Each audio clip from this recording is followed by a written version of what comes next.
ندیم صاحب آئے, پوچھا بھائی تم سے تو ہوا خارج ہو گئی ہے, نماز پڑھ رہے ہو, تمہاری نماز بھی. تو وہ شخص کہا نہیں, حدیث ہے کہ اگر زور سے آواز کے ساتھ ہے تو نماز ٹوٹ جاتی اور ہلکے کے ساتھ ہے تو نماز نہیں ٹوٹتی. تو ندیم صاحب غصے میں آ گئے, کب سے پڑھ رہا تھا؟ کہا میں تو اپنی زندگی سے ایسے ہی پڑھ رہا ہوں. کہا نہیں, یہ حدیث جو ہے, ندیم صاحب کچھ عالم تھے, بول رہے یہ حدیث صرف ان لوگوں کے لیے خاص تھی. کیوں؟ اس لیے کہ اس کے علاوہ دوسری حدیث موجود ہے کہ اگر صرف ہوا خارج ہو جائے کسی بھی بنیاد پر تو تمہاری نماز, تمہارا وضو ٹوٹ جاتا. جب وضو نہیں تو نماز نہیں. تو اب ذرا دیکھنا کہ کوئی حدیث ہوتی ہے جو کسی کے لیے خاص ہوتی ہے. اب یہ لوگ کیا ہے, اس حدیث کے سیاق و سباق کو نہیں سمجھتے اور لوگوں پر اس پر مسئلہ ڈال دیتے ہیں. تو لہٰذا کوشش یہ کرنا کہ جب قرآن پڑھا جائے, حدیث پڑھا جائے تو علماء کی نظر اور علماء کی نگاہ سے پڑھا جائے.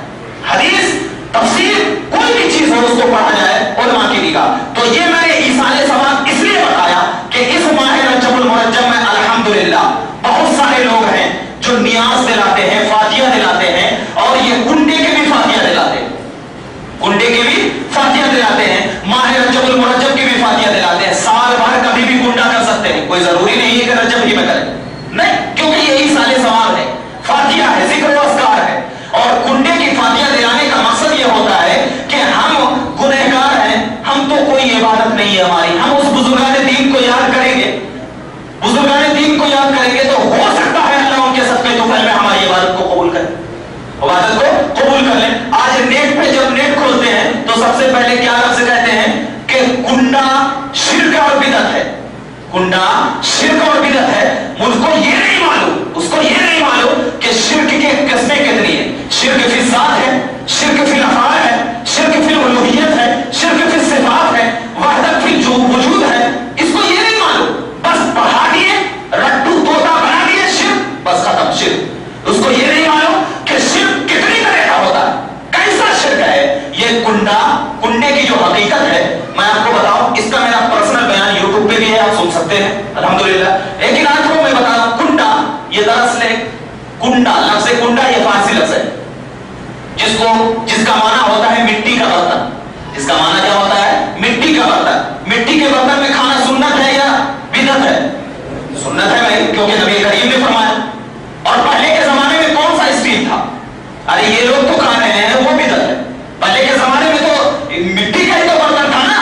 اچھا مٹی کا برتن تھا تو مٹی کے برتن میں اگر کھیر رکھ دیا جائے تو بدعت ہو جائے گا, ہوگا بدعت؟ نہیں رکھے گا. بریانی رکھ دی جائے تو بدعت ہو جائے گی. یہ کیا بات ہے؟ جب عام طور پہ اگر بریانی کھایا جائے تو وہ بالکل مزے سے کھاتے ہیں, اور جب اس کے اوپر قرآن پڑھا جائے, ذکر و اذکار کیا جائے, ذرا بتاؤ فاتحے میں کیا پڑھتے ہیں؟ کوئی بھجن پڑھتا ہے یا قرآن پڑھتا ہے؟ فاتحے میں کیا پڑھا جاتا ہے؟ سورہ فاتحہ, سورۃ الفاتحہ مکیۃ و مدنیۃ, یہی تو پڑھا جاتا ہے. الحمدللہ رب العالمین الرحمن الرحیم. کوئی ایک بندہ محنت سے گیا, کمایا, پورا گرمیوں کے موسم میں پسینہ بہایا, اس نے 300 روپیہ روز کی کمائی, 100 روپے کے اس نے شکر خریدا, 100 روپے کے چاول خریدا, اس کو آ کر کے گھر میں پکایا. پکانے کے بعد وہ چیز جائز ہے یا حرام؟ جائز ہے, کیونکہ شکر بھی جائز پیسے کی سب جائز. اب ذرا بتاؤ, جائز چیز کو رکھ دیا اور رکھ کر کے اس کے اوپر قرآن کی تلاوت کر دی, اب ان کے نزدیک وہ حرام ہو گئے. تو دراصل ان کو فاتحے سے گڑبڑی نہیں ہے, بلکہ ان کو قرآن پڑھنے سے گڑبڑی. اب جب یہ جواب دینے لگے تو کہتے ہیں کہ نہیں, سامنے رکھ کر کے نہیں پڑھنا. حالانکہ مسلم شریف کی حدیث پاک میں حضرت جابر رضی اللہ تعالیٰ عنہ, کتاب العتیمہ کی روایت, حضرت جابر رضی اللہ تعالیٰ عنہ نبی کریم کی بارگاہ میں گئے, کہا یا رسول اللہ, میں 3 دن سے دیکھ رہا ہوں کہ آپ کے پیٹوں پہ پتھر بنے ہوئے ہیں, میں آپ کو دعوت کرنا چاہتا ہوں. کہا اے جابر, کیا میرے ساتھ اور کوئی جا سکتے ہیں؟ کہا یا رسول اللہ, میرے پاس ایک چھوٹا بکری کا بچہ ہے, آپ کے ساتھ 2-3 لے لیجیے. کہا نبی کریم کو جیسے کہا, اللہ کے نبی نے اعلان کر دیا, اے میرے صحابہ سنو, آج جابر کے گھر میں دعوت, آج جابر کے گھر میں دعوت ہے. حضرت جابر پریشان کہ میرے پاس تو چھوٹا بکری کا بچہ ہے, تھوڑا سا آٹا ہے جو کا, میں اتنے لوگوں کو کیسے کھلاؤں؟ وہ دوڑتے ہوئے اپنی اہلیہ کے پاس گئے, اپنی بیوی کے پاس گئے اور کہا میں نے نبی کو دعوت دیا تھا, نبی کریم صلی اللہ علیہ وسلم کو دعوت دیا تھا, مگر آپ نے تمام لوگوں کو اعلان کر دیا. اب دیکھنا ان کی اہلیہ کتنی ایمان والی تھی، ایمان کتنا پختہ تھا.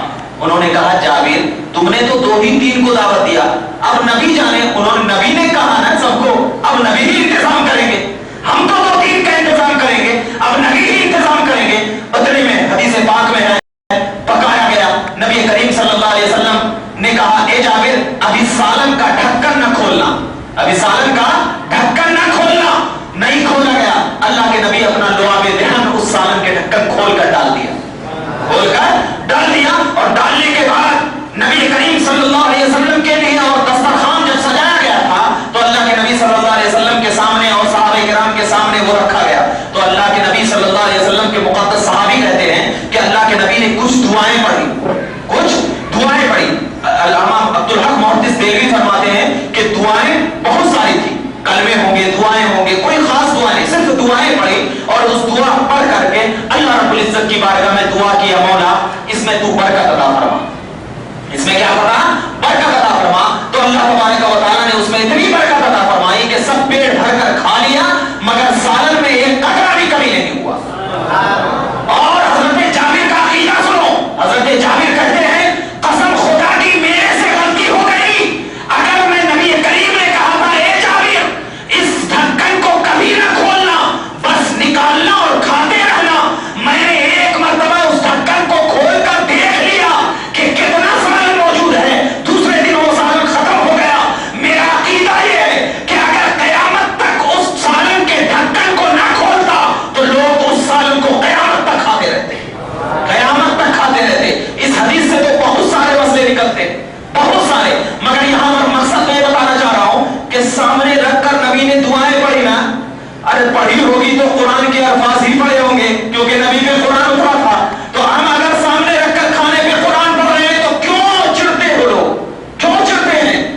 یہ تو نبی کی سنت ہے نا. اور جب نبی کی سنت ہے تو اگر یہ کنڈا صرف نام ہے، یہ عام فاتحہ ہے، کنڈا نام ہے، یہ عام فاتحہ ہے جو حضرت امام جعفر صادق رضی اللہ تعالیٰ عنہ کی بارگاہ میں ہم نظر و نیاز دلاتے ہیں، ان کی بارگاہ میں ایصال ثواب پہنچاتے ہیں جو 14 رجب المرجب کو ان کا وصال ہے. اور حضرت امیر معاویہ رضی اللہ تعالیٰ عنہ کی بارگاہ میں جو 22 رجب المرجب کو شہادت ہے ان کی بارگاہ میں ایصال ثواب پہنچاتے ہیں. اور ایصال ثواب کا پہنچانا یہ نہ شرک ہے نہ بدعت ہے بلکہ قرآن ہے، عین قرآن اور عین حدیث ہے، عین قرآن اور عین حدیث ہے. لہٰذا ہم کو چاہیے کہ جو لوگ کنڈا کر رہے ہیں وہ کریں، فاتحہ دلائیں، لیکن اس میں آپ خرافاتی کام نہ کریں.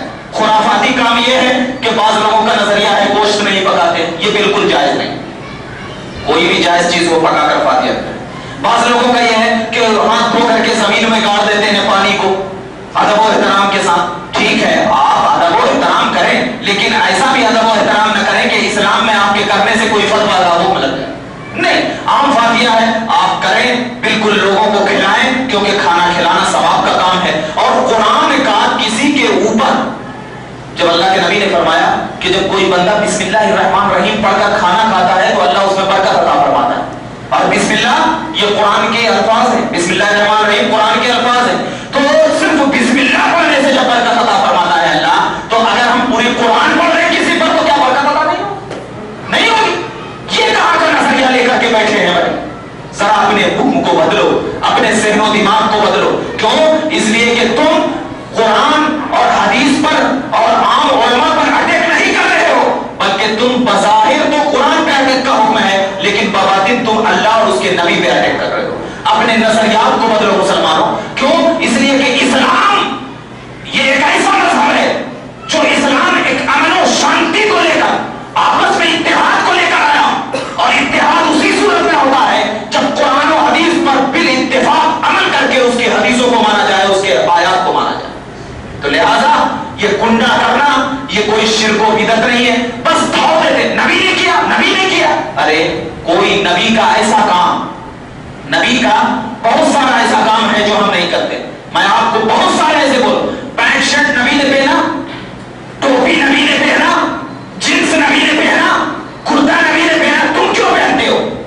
نہیں، اس سے اسلام میں کوئی فرق نہیں پڑتا. تو جب اس سے اسلام میں فرق نہیں پڑتا تو قرآن پڑھنے سے بھی اسلام میں فرق نہیں پڑتا، قرآن پڑھنے سے بھی اسلام میں فرق نہیں پڑتا. اور بزرگان دین کی یاد منانا یہ قرآن میں کہا گیا. دیکھو ایک